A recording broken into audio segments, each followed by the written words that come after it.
Hello, friends. It's John Klein III of episode 166 of Shadow and Flame of Magic, and we are kicking off Daredevil month with issue 236. So let's get into it. Burr, burr, burr, burr, burr, burr, burr. And, production note, I found my other earpod, bud, AirPod, bud.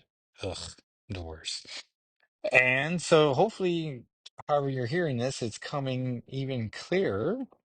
And this is part of the Marvel 25th anniversary. We've previously reviewed Captain America 323 with the iconic border. This would have cost you 75 cents. It is approved by the Comic Book Code Authority. It has Spider-Man in his black and white suit, Hulk, Iron Man, Captain Marvel, Monica Rambeau, Doctor Strange, Namor, Captain America, Wasp, Ant-Man, Puck, Kitty Pryde, the X-Men Shadowcat, Rogue, Wolverine, Colossus, Storm, Rachel Summers, Kurt, Nightcrawler, Iceman, Jean, Cyclops, Angel, Beast, Human Beast, Daredevil, Wanda and Vision, Hawkeye, Luke Cage, Thing, She-Hulk, Invisible Woman, Reed Richards, Human Torch, and Thor. And this comic came out on November 1986. Inside cover ads for M&M's. This is scripted by Ann Nocenti, penciler Barry Windsor Smith, inkers Windsor Smith and Whitecheck, which is Bob Lykeck, one of my favorite inkers. Joe Rosen, letterer, Max Schiffley, colorist, Ralph Macchio, editor, and editor-in-chief Jim Studer. And usually these are all made a point of being like a great jumping on point or establishing a new character. And so this issue opens up with this professor, scientist guy talking to Natasha the Black Widow, who's not currently the Black Widow, but just working for this spy agency. And the scientist is talking about how you can break a human brain down to the reptile um form of it, the simple form, and then he did so to Agent Hazard, who's making his first appearance. And this is several issues after the famous Daredevil arc Born Again, which is a fun coincidence that this is the subtitle for the new Daredevil series coming out this week. And so this plays as a sequel to that. And so Natasha gets her orders to go find him. Either he's going to take his own life or he's going to explode around everyone. And to look for his mother would probably be the best lead for him. But essentially, he has this ability to sync his heart up with your heart or a person's heart and then explode yours, giving you a heart attack. And I guess his name's Hazard because he's a biohazard. And then Tasha's heading out the door, and all these guys are being very nasty to her, her would-be co-workers, spy, mercenary types. But she walks past it all. It is July 4th, so there's a bunch of fireworks. We catch up to Hazard, who's talking to he's in like a gas station. We see a brunette wearing a very Wonder Woman like red top with a silver eagle on it, which I imagine is on purpose because of the American iconography. And so she's trying to flirt with him, but his mind's elsewhere. And he's starting to get very sweaty. And then they're making eye contact. And then she starts putting her hand on her chest as she's, suffering the beginnings of a heart attack. And then he has visions of, instead of seeing her face, now he's seeing that scientist. And he just realizes he needs to get out of there. But then he bumps into another guy who's just being like, "Hey, what's wrong with you?" And he gives him an immediate heart attack, so he's clearly spiraling. Then we finally catch up to Daredevil, far above the others, high and away from the shuffling crowds, dwelling among the chimneys, gargoyles, and steeples, every New York rooftop his watchtower. The Lord of the realm keeps watch over all the lost souls below him, the cursed and the redeemed irredeemable. They are his flock, for he loves Hell's Kitchen and all who walk it, however short their stay. And Natasha's going to mention it later, but he's pretty much Kingpin destroyed Matt Murdock's life, and so he's pretty much just Daredevil all the time now. He loves Hell's Kitchen, for he was born and raised here. He rises like a king. The man is Daredevil. He is their sworn protector. Though a childhood accident robbed him of his sight, it heightened his remaining senses to an incredible degree. It also gave him a radar sense more accurate than a bat.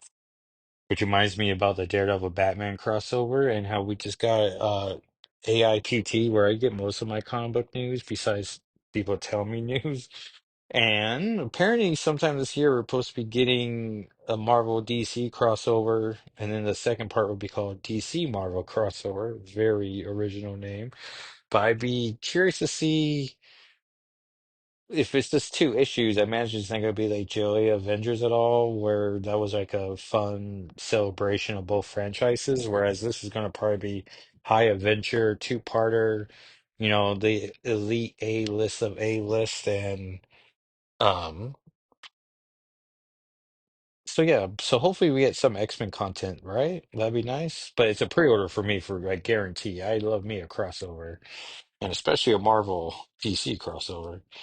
Um, and I should mention now, like that covers pretty much all the X content we're gonna get, but pretty solid issue though. He's blind, but don't worry, you won't have to help him across the street.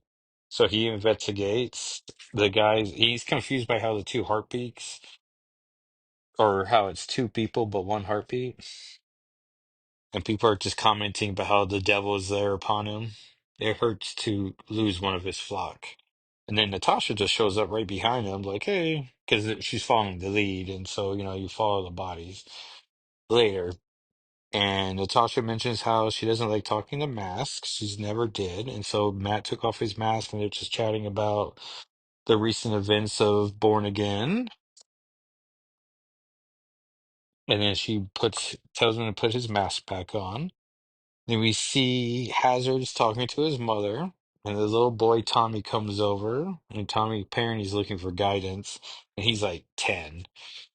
And so he gives his mother a slight heart attack, and then starts telling Tommy that he needs to grab Hazard's gun and keep pointing it at Hazard because he's just like, I'm a threat. I can't tell you why, but I am. And then Daredevil and Natasha are bouncing across rooftops. And then uh, Hazard tells him that he's going to pledge allegiance because I'm an American. It's an interesting way it follows the Pledge of Allegiance, but then he peppers in his own philosophies. He's like, I pledge allegiance. I'm an American. I want to love American girls. Let's see, salute, boy, to the flag, to the red, white, and blue, the flag that chokes me up. Give me some buddies, a home game, and beer and hot dogs. Here, catch this and hug it. He was my best friend for years, and it's like an old teddy bear. And Tommy finds it very disgusting. Look at me, I'm a cowboy, the last pioneer and the last frontier, here in the good old United States of America, and to the republic for which I stand. Sort of mix of the Pledge of Allegiance and the good old USA song. Look, Tommy, you gotta place me under house arrest like a good American. Here, hug this. And then Tommy gets the gun. He thinks it's very cool and very heavy. That's a monster you got in your hands. Pull that trigger once and you're dead. Your whole life changes and never be the same again. Point that thing at me and don't let me out of your sight and be ready to shoot. No matter where you sit in Mama's house, you can always see a crucifix. Oh yeah, and his mother is definitely dead right now, unfortunately. She dusts her golden eagles every day, my mama, my country. I was born in a star-spangled union, Tommy. My family was one nation under God. I'm a grade A inspected piece of all American meat, you understand? Keep that pointing at me. Be ready to shoot. And Daredevil feels like they're getting closer. Nope, I never smoked pot or let my hair grow, but I ate the drugs the Marines told me and watched the films and let them hook my brain up to machines, all 'cause they said it would make me a better Joe. I gave up my life to save yours. I'm indivisible with liberty and justice for nobody. I stood in the desert and stared at the bomb tests till I saw the pride and the glory in my eyes. They told me they were testing to see if they could punch holes in the sky, and I believe it. Here's to the rocket's red glare. When you're a soldier, you can kill all you want, kill anything that jumps at you, and it's legal, boy. I'm not a soldier anymore, so it's murder in cold blood in the middle of the Hell's Kitchen, just 'cause the guy scared me. You're dismissed, Tommy. And then we see Daredevil and Natasha on the roof, and Hazard kicks Natasha from behind, very cowardly. And so then Daredevil starts attacking him, but because he's dressed like the devil, Hazard starts having a real mental break of seeing the devil and saying how he's met the devil before, and he's just very triggered. And I guess I should do a trigger warning about self-harm coming in pretty soon. So they fight each other. Daredevil reaches out of his radar, and for the first time in his life, something touches him back. He feels it tune into his pulse, beat with the beat. Feels the beat quicken, and then like troops marching over a bridge forgetting to break step, the other beat takes over, shattering his own. The red man's heart swells and stops beating, and Hazard recognizes like, oh, I killed the devil. Daredevil's big heart expands, filling him, giving, reaching out to his every sense, overwhelming him, flooding, bursting, breaking his heart. And he's just like oozing blood from his nose. Natasha knocks out Hazard and then sees to Daredevil, who's immediately like, you knew me dressed as the devil was going to trigger something. And then Hazard grabs Natasha by the neck, so she grabs the gun, pointing it right at him. Oh, hey, we got the checklist. So we have Fantastic Four to 96. Stanley returns the comic that we started it all, help celebrate the Fantastic Four's 25th anniversary, which is fun that the Fantastic Four is always the same age as the Marvel comics are. If you don't count, of course, the timely comics era. Uh, so all these should be the variant cover, or not the variant cover, but the border cover. Though they would right, they use this later. They use it for Marvel's, was it 70th anniversary, and then also they did a Women of Marvel cover. Kitty was on all three of those, so that was pretty cool. A limited amount of characters were on all of them. Cloak and Dagger 9 featuring art by Art Adams, Daredevil 236, The Black Widow returns thanks to Anna Senti and Barry Windsor Smith, New Mutants 45, Web of Spider-Man 20, West Coast Avengers 14, Conan the King 37, G.I. Joe Universe, or that one didn't count. Alpha Flight 40, The Marriage of Submariner Marina, Amazing Spider-Man 282 with X Factor, Captain America 323, Celebrate the Statue of Liberty's Centennial with Cap. Avengers 273 introducing the new Masters of Evil. Conan the Barbarian 188. Incredible Hulk 325. I can't remember if G.I. Joe 53 had. Oh, yeah, because Snake Eyes on that cover. Marvel Tales 193, reprinting the first of a series of Marvel team-up masterpieces by Chris Claremont and John Byrne. X-Men 211, the one has it all, introducing the Marauders, crossovers of X Factor, Power Pack, and Thor in a major shakeup. Marvel Saga 12, The Avengers Discover Captain America, The X-Men vs. Blob, Brotherhood of Mutants, and more. Amazing Spider-Man Annual 20, featuring the origin of Iron Man from 2020. Such a wild time that is. Iron Man 212, Spectacular Spider-Man 120, Thor 373, featuring the major tie-in of X-Men, X-Factor, and Power Pack. Transformers 22, introducing the Dunticons. X Factor 10, welcoming new regular artist Walt Simonson, major crossover issue of X-Men Thor and Power Pack. Classic X-Men 3, that had Storm on the cover, if I'm remembering correctly, reprinting the death of Thunderbird from X-Men 95 and revealing for his time the funeral of Thunderbird. There was Marvel magazines, there's Epic Comics, including Elektra Assassin 2, Frank Miller and Bill Sienkiewicz, reveal more than the world's deadliest heroine. ElfQuest 16, Into the Forbidden Grove. Oh yeah, Star Comics, Masters Universe 4, Meet Rio Blast and Snout Pout, the good guys, and avoid Rattler and King Hiss, the bad guys. Peter Porker, Spectacular Spider-Ham 12, Ewoks 10, special crossover issue featuring the droids. A very confusing comic, which now makes a little more sense. It was a crossover. Heathcliff 12, look out, it's an alien invasion. Muppet Babies 10, Tornado. Care Bears 11, meet the saddest man in the world. New universe is being kicked off with DP71, Justice 1, Kickers Inc. 1, Merc 1, Night Mask 1, Cyforce 1, Spitfire and the Troubleshooters 2, and Starbrand 2. So Natasha's pointing the gun at Hazard, who's no longer um like he's seeming to be calming down, but he mentions how him and his wife are going to be buying a house soon. He has a picture that's gotten him through the war, and when she shows the picture, it's just the American Dream by Eagle Home Insurance. And so you can just see how far deluded he is. And then he grabs Natasha's hand with the gun and then forces his thumb on her finger that triggers the gun to blast. And Natasha is covered in blood and it is gruesome. And then the fireworks take off. Natasha's not going to, she's going to report it to her spy agency, but like she's not happy this was the result. And the issue ends hauntingly with Tommy pointing the gun at just bystanders below and just saying pow, kapow, pow, pow, kapow. And sadly, that is how the issue ends. Interesting. Of the two, I think I would give Captain America the edge there. And at one point, um, I made a TikTok and YouTube video of my accounts, Jacko SII, where I show the covers for both of these. And so ideally, every time I review a new one, it's going to be fun. I show the old ones and we'll see what order we go in. And so that, dear listeners, was Daredevil Volume 1, 236. So let's look at all the comics that came out last week.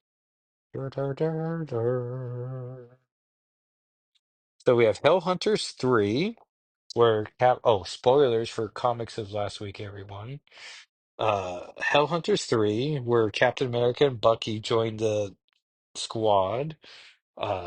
That includes Nick Fury, Peggy Carter, the Howling Commandos, a World War II Ghost Rider, which I was really enjoying it, and then all these supernatural pieces started like coming into the story, like around the edges, and I was like, I sort of wish this was just a typical World War II adventure, but with the newly established World War II characters.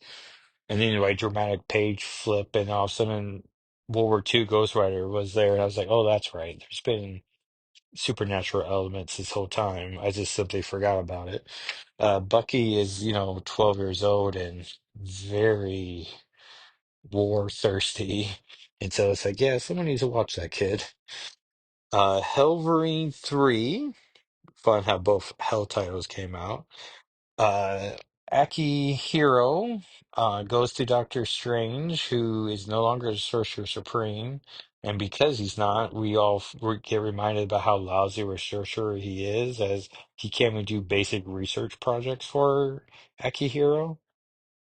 And so he just, points him to like, hey, go to where you have the most misery. So then he goes to his village he was born in, but because of his healing factor, he looks like a guy in his 30s come instead of in his hundreds, I guess. So his mother's long dead, and this city has a real mother problem as Mephisto's there and has caused Akihiro's mother to come back in a demon form, and so he's trying to fight Mum. And that's disappointing. You don't want to do that. Rogue Savage Land 2. I love so much how Rogue doesn't have too much cheesecake in this issue, but Magneto gets his chest plate blown off, but keeps the cape and the cape cuffs on the shoulders. And so he's just walking around like bare chested. And it's like, well, this is nice for people who enjoy that. It's even to the point where there's a mm, late night scene in a campfire. And he's just on his back, and it's like, how's Rug listening to anything he says? Like, it's very distracting. And then Xana Lane is No, wait, Lorna Dane Zaladane. There we go. And she's up to stuff, but it's, because you don't want to mess up the original Rogue in Savage Land. Um, what's that gate called? The Sea's Perilous. I almost had to Google it, and then as soon as I was like X-Men, I was like, no, no, I know the name of it.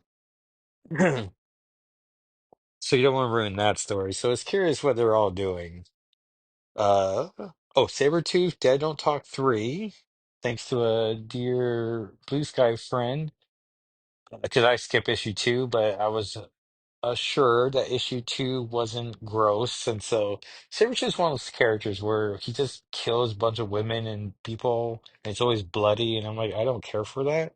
Whereas this is the Sabretooth one could like, and it takes place in 1909, which I posted about how I forget 1602, like 1909's the Marvel set piece I wouldn't mind exploring more of because Frank Thierry has all these fun gangs with like fun little like there's a Franken gang and what are other ones? But they're not just mobsters, they all have like a flair to them.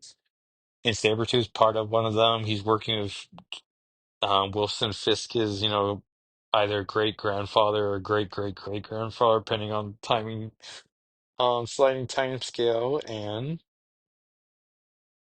and he's fighting a lady dragon fire. That feels right. And so, and then she gets reintroduced in issue 3, and I'm just like, please don't hurt her. But instead of hurting her, there's a shared chemistry between the two, and it goes in a fun, wet direction. And so it's like, all right. But it's one of those things I'm like turning each page of like my holding my breath of like, is this comic gonna go in a lousy direction? But it's safe so far. Sentinels 5, that final issue. Bunch of nonsense pretty much happens where they start wrapping things up on characters where it's like, I don't care about these. Like, most likely there's gonna be an issue. I don't know. Xavier's about to do an X-Men hunt, so are they gonna die immediately? And it's like, well, remember those characters he died on panel 6? Well, they had a whole 5 issue arc if you want to read more about them, and it's like you don't have to. So, Larry Trask, the mutant who can see the future, gets his necklace stolen from him, and so we get more visions. One of the visions is about X-Man Hunt, and another one's about a Wolverine enters space. And what's the other one? And so we get, oh yeah, Legion's coming back, David Haller. There's a terrible War of Thunder, so that's the Storm crossover. The Dark X-Men will rise, which. I mean, I have a theory about who that was gonna be, but now I can't remember. Ugh. Wait, let me look at my Blue Sky account. Oh yeah, I just said Dark X-Men 3, so nothing too clever there. In the future, the Trinity Atom will all hunt the father, so that's X-Man Hunt, and all who open the executioner's briefcase will be stung, which I thought was a ex-executioner execution event, but apparently that's what Deadpool Wolverine's been about, which I love the Joshua Cassera artwork, but that story and I are not clicking together.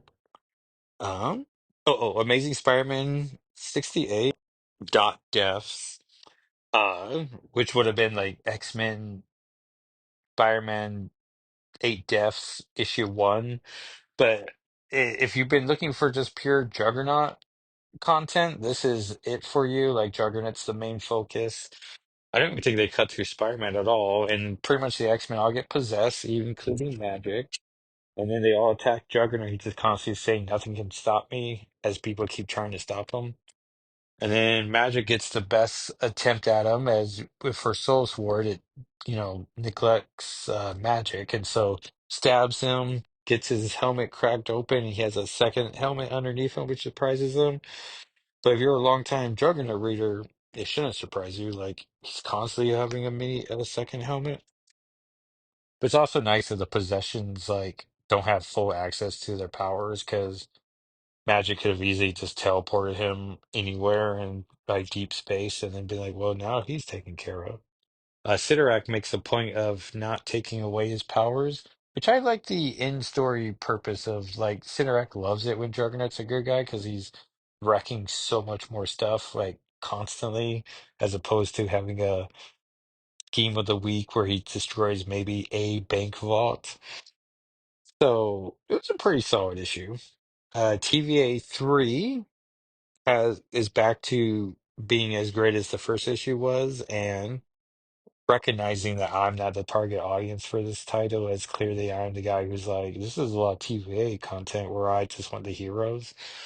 But now the heroes and the TVA staff are working together to solve the mystery, and so you don't get any pages where it's just pure TVA agents, and so I was like, okay, great.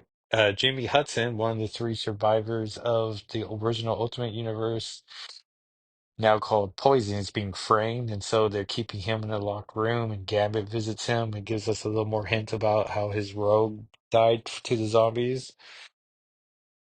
And then Miles is coming to the new Ultimate Universe, and it's like, I wish they brought found a way to bring Jimmy. And you think the TVA would be perfect, easy way to end there, but like there is three people from the original Ultimate Universe. I think we can use all three. Come on. West Coast Avengers 4 was mostly a Firestar spotlight issue, and I loved it. She's drinking in front of Tony, and War Machine's like, "Can you not do that?" She has a real mistrust of Ultron, who gets branded with the Avengers logo, so clearly he's the good one. Um, I know this dates the podcast, but I think the new comics do that too. But Nora won. Sean Baker won all four Oscars he was nominated for, so that's gonna make a cool image once someone takes it. I'm sure that must be on the internet, but I just got a notification on my phone of like, "Hey, people are still celebrating." I'm like, "Heck yeah, they should be." Um, there's a criminal like on the criminal to release Blue Bolt, who I thought for sure was an older like 70s character, but he's 4 issues old, like showing up in the first issue of West Coast Avengers. So I'm like, oh man, he just has a classic name and attitude about him. And Firestar kisses him as they're flying back to the prison he needs to go back to, and makes a fun joke about like, oh, is he seeing someone in prison? He's like, no, but for the second time in this new era, he tells her that she has PTSD, just like Rogue shouted at Logan. So that's twice now. A character had to tell another character that other character had PTSD. So clearly, Marvel must have had a summit where they went over PTSD signs, and now writers can use that story beat. And the Spy Woman checked in saying that she's with the bad Ultron, and investigation ongoing. So yeah, pretty solid issue. Women of Marvel She Devils 1. I finally read a comic that had Blade's daughter in it.